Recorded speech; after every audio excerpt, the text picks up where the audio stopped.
अब जापानमा बाटो हिँडेको पनि पैसा तिर्नुपर्छ अरे, यस्तो पनि हुन्छ? नमस्ते, मेरो नाम के हो? म नेपाली बोल्ने जापानिज हो। यो विषय अलि विवादित हुन सक्छ, तर म ओनेस्टी कुरा गर्छु।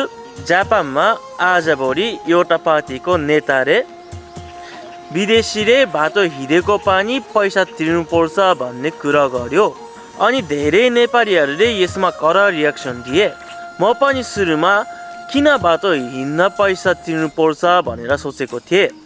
म पनि यो कुरा स्वीकार गर्छु, बाटो हिँड्दा पैसा तिर्नुपर्छ भन्ने कुरा चाहिँ अलिक ठिक लाग्दैन। जापानमा बस्नेहरूले ट्याक्स तिरेको हुन्छ, भिजा फी पनि सस्तो छैन, त्यो भन्दा चाहिँ किन तिर्नु पर्यो?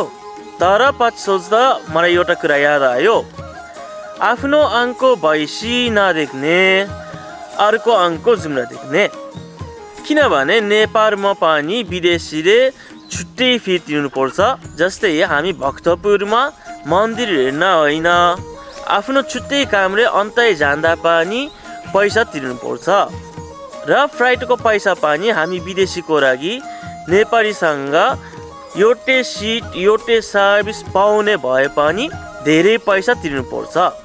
केबल कार, जू, एडभेन्चर धेरै कुरामा नेपालीको भन्दा बेसी पैसा तिर्नुपर्छ। नेपाल र जापान फरक देश हो, सिस्टम पनि फरक छ। मैले यसमा जापानमा त्यसरी पैसा तिर्नुपर्छ भनेको होइन। यस्तो कुरा हुँदा तपाईँहरूको फिलिङ्सलाई म सपोर्ट गर्छु।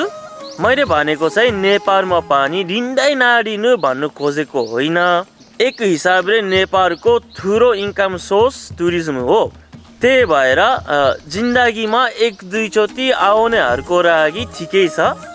तर मेरो विचारमा नेपालमा गइराख्ने अथवा नेपालमा बस्ने विदेशीहरूको लागि अलिक छुट्टै सिस्टम हुनुपर्छ जस्तो लाग्छ।